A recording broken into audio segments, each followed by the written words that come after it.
Anak kami sekalian, sebelum kita belajar, mari kita berdoa. Kamu lipat tanganmu, arahkan hatimu kepada Tuhan. Kita berdoa. Allah Bapa di sorga yang kami sembah melalui Putramu Yesus Kristus, sungguh kami bersyukur Tuhan, jika pada hari ini kami dapat kembali belajar, kendati pun secara online. Kami tahu Tuhan, ini tidak mudah bagi kami, terkhususnya bagi anak-anak kami. Tetapi kami percaya akan firman-Mu. Engkau yang mengatakan Tuhan, bahwa semuanya akan indah pada waktunya. Maka berikan kami kekuatan Tuhan, agar kami tetap kokoh, agar kami tetap kuat, menjalani segala cobaan yang datang dalam kehidupan kami. Mampukan kami Tuhan untuk belajar dengan baik. Kami manusia berdosa ya Tuhan. Ampuni kami dari setiap dosa kami, agar menjadi layak di hadapan-Mu. Hanya melalui Putra Yesus Kristus kami berdoa dan mengucap syukur. Amin. Anak-anak Bapak, mulai dari kelas 5A sampai 5D, pada pertemuan kali ini, walaupun pertemuan dari jarak jauh, kita akan belajar bagaimana cara menentukan ide pokok. Pada pertemuan sebelumnya kita sudah membahas bagaimana sebenarnya atau apa sebenarnya pengertian ide pokok. Nah, jadi pada kesempatan ini Bapak akan mengajarkan kalian agar tahu dan lebih paham bagaimana cara menentukan ide pokok. Nah, kita langsung saja masuk ke inti pembelajaran kita. Perhatikan paragraf berikut ini. Pohon memberikan banyak manfaat bagi manusia dan makhluk hidup lain. Pohon berperan sebagai sumber makanan, obat, dan bahan industri. Salah satu peran pohon yang tidak kalah penting adalah penghasil udara segar. Nah, lalu pertanyaannya adalah, apakah ide pokoknya? Nah, ayo anak-anak Bapak dari kelas 5A sampai 5D. Ada kira-kira yang tahu jawabannya? Ada? Iya, oke, baik. Nah, untuk membantu kalian menjawab pertanyaannya, Bapak sudah mengundang salah satu tamu istimewa ya. Mungkin tidak asing lagi bagi kamu, mungkin yang sering menonton televisi di Global TV tahu ini ya. Siapa dia? Nah, coba kita lihat. Tahu ini siapa anak Bapak? Iya, betul. Ini adalah SpongeBob. Nah, SpongeBob sengaja hadir untuk membantu kita mencari jawaban. Nah, kata SpongeBob, jawabannya ada beberapa. Nah, yang pertama, A. Mungkin saja jawabannya manfaat pohon bagi kehidupan. Nah, jadi pilihan pertama kita dikasih pilihan ya. A. Manfaat pohon bagi kehidupan. B. Pohon sebagai penghasil udara segar. C. Pohon sebagai sumber makanan. Atau D. Salah satu peran pohon. Nah, jadi kita sekarang sedang menjawab soal pilihan berganda sebenarnya. Tadi kan ada teks, lalu ditanya apa ide pokoknya. Pilihannya A. Manfaat pohon bagi kehidupan. B. Pohon sebagai penghasil udara segar. C. Pohon sebagai sumber makanan. Atau D. Salah satu peran pohon. Ayo, apa jawabannya? Nah, ayo. Nah, agar tahu apa yang menjadi ide pokok suatu paragraf atau apa ide pokok paragraf yang sudah kita baca tadi, maka paragraf ini harus kita pilah-pilah. Apa maksudnya? Nah, kalau kamu perhatikan, paragraf ini terdiri dari 3 kalimat. Pohon memberikan banyak manfaat dan seterusnya. Itu adalah kalimat pertama. Sampai kalimat terakhir, salah satu peran pohon yang tidak kalah penting. Nah, sekarang kita coba kita pisah-pisahkan ya.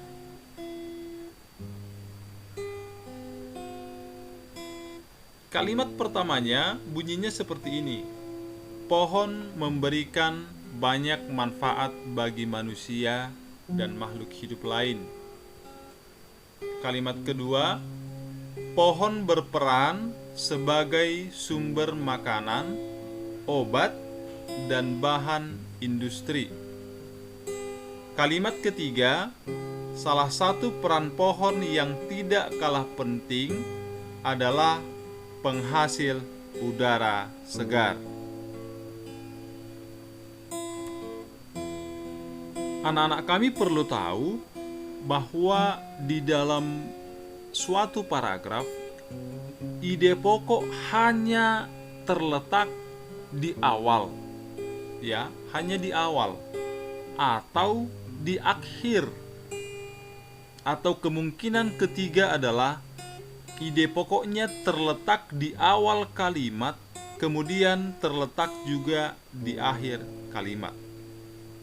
Ya, ingat itu. Hanya terletak di awal atau di akhir, atau dua-duanya, ada di awal, ada di akhir. Nah, sekarang coba kamu perhatikan anak bapak. Kalimatnya kan ada 3. Kalimat awal atau kalimat pertama adalah pohon memberikan banyak manfaat bagi manusia dan makhluk hidup lain. Kalimat ketiga, salah satu peran pohon yang tidak kalah penting adalah penghasil udara segar. Nah, tadi Bapak sudah mengatakan bahwa ide pokok itu hanya ada di awal atau di akhir, kan begitu kan? Artinya kalimat kedua sudah tidak mungkin. Mengapa tidak mungkin? Karena dia tidak di awal, tidak di akhir, tetapi di tengah-tengah. Maka seharusnya bagaimana? Supaya kita lebih mudah mencarinya, kalimat kedua kita hapus ya. Nah, sekarang Bapak hapus kalimat keduanya. Nah, sekarang sudah semakin mudah ya. Kita mencari ide pokok dari 2 pilihan ini. Mana yang menjadi ide pokok? Kalimat pertama kah? Atau kalimat ketiga? Atau jangan-jangan dua-duanya? Kan begitu ya. Sekarang coba perhatikan kembali kalimat pertama. Pohon memberikan banyak manfaat bagi manusia dan makhluk hidup lain. Untuk mengetahui ide pokok, kita harus tahu dulu inti kalimatnya apa. Untuk kalimat pertama, sebenarnya yang mau disampaikan adalah pohon memiliki banyak manfaat. Itu inti kalimat. Paham ya? Kalau misalnya saya katakan seperti ini. Karena hujan deras, ayah pulang dengan kondisi basah. Karena hujan deras, ayah pulang dengan kondisi basah. Inti kalimatnya apa? Inti kalimatnya adalah ayah basah. Itu intinya. Ini contoh yang kedua. Karena libur, Rani tidak belajar. Karena libur, Rani tidak belajar. Apa inti kalimatnya? Inti kalimatnya adalah Rani tidak belajar. Paham ya? Iya, Bapak yakin paham. Ya. Nah, sekarang kita beranjak ke kalimat ketiga. Salah satu peran pohon yang tidak kalah penting adalah penghasil udara segar. Inti kalimatnya apa? Inti kalimatnya membahas tentang peran pohon.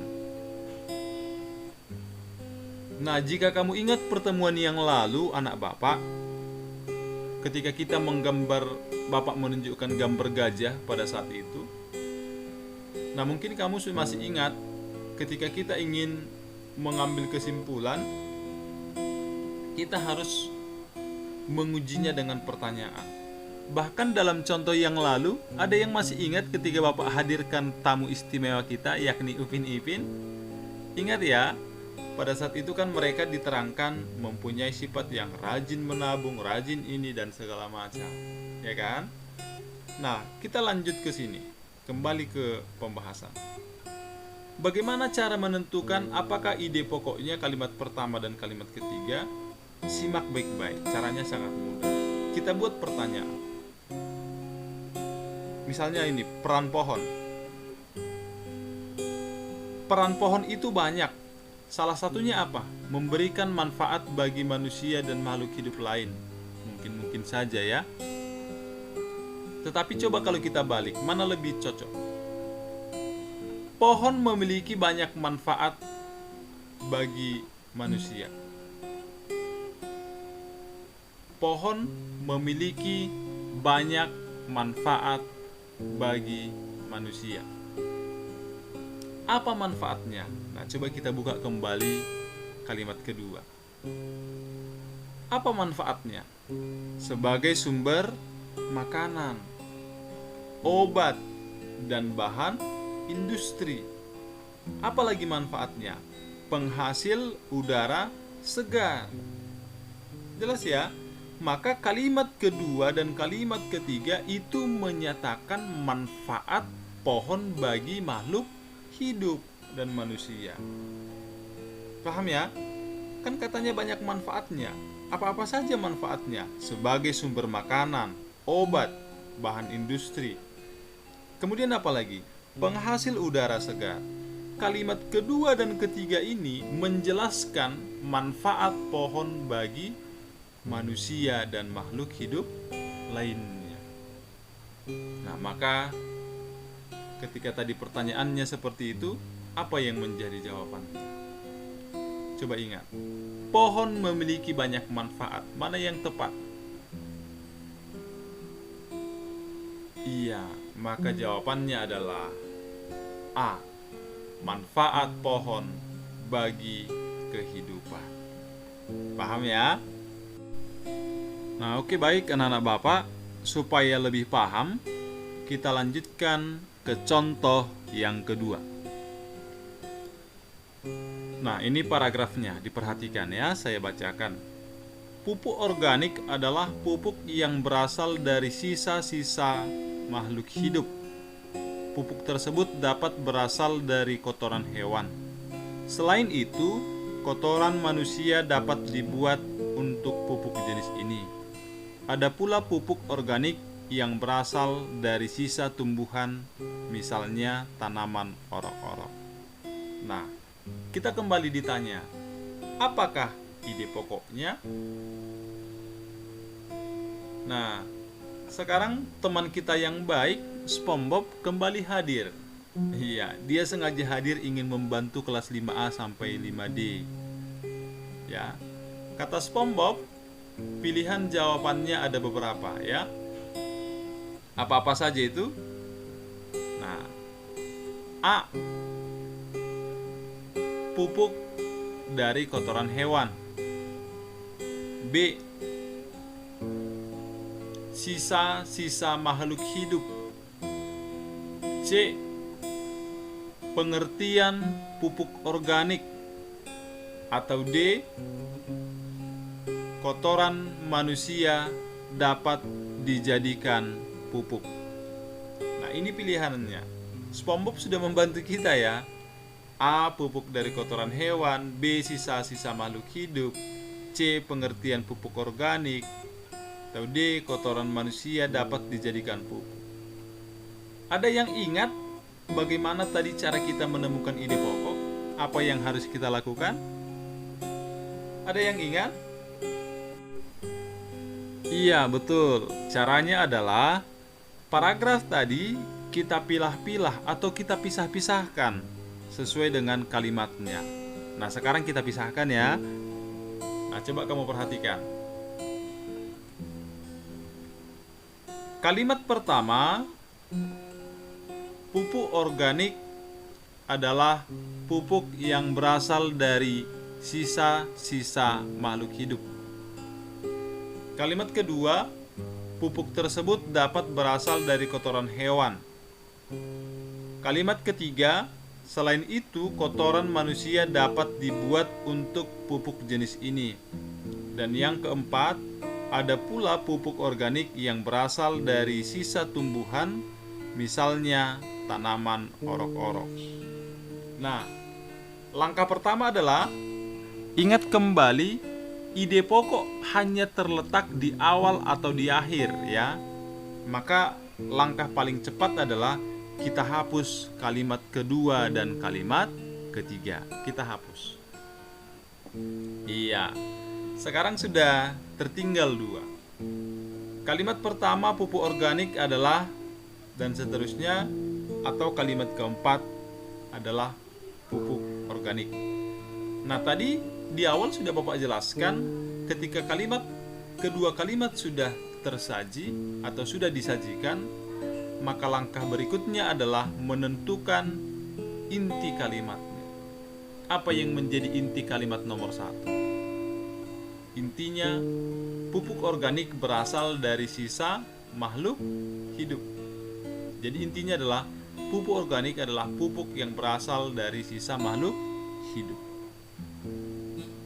Kalimat yang keempat, apa intinya?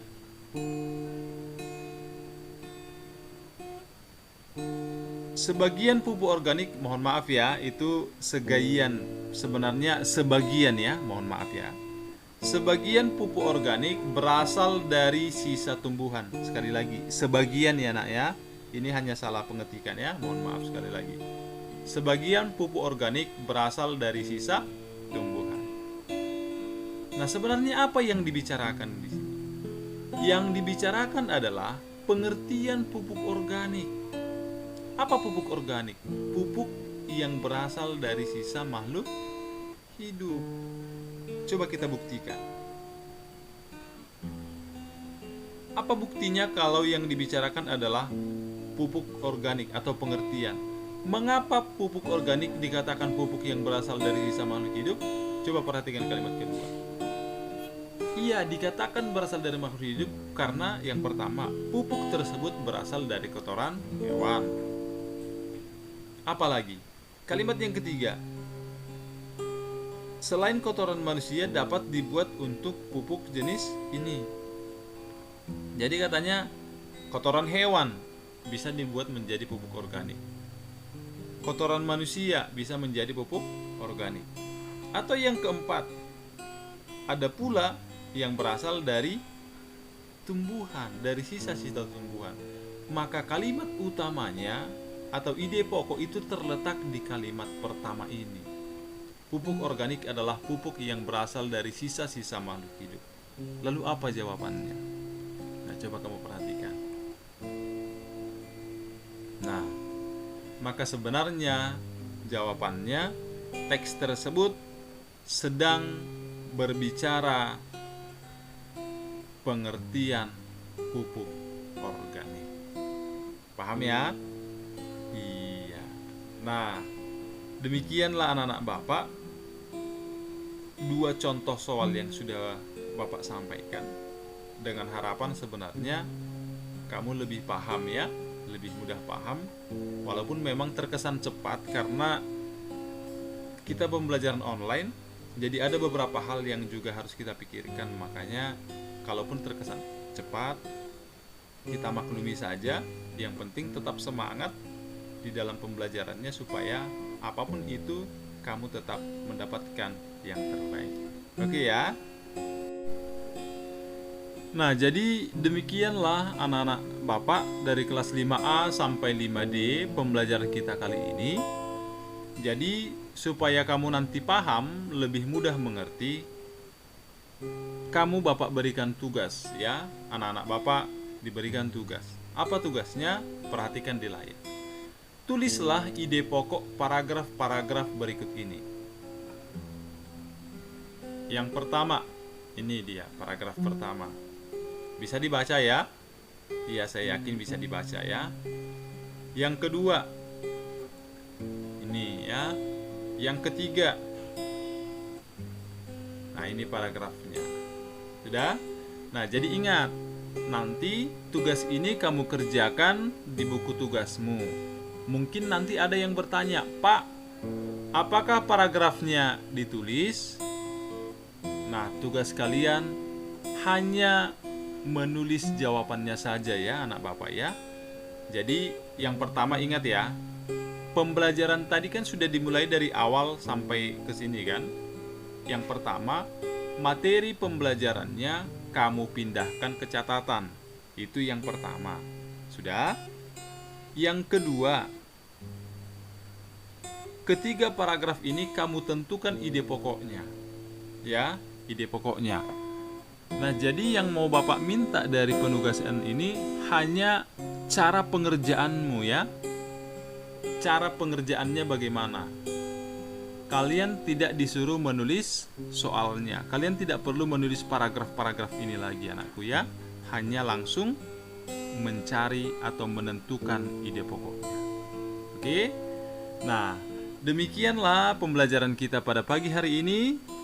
Semoga Tuhan yang memberkati kalian, membukakan akal dan pikiran kalian, supaya pembelajaran kita hari ini dapat kamu pahami. Shalom, selamat pagi, Tuhan memberkati.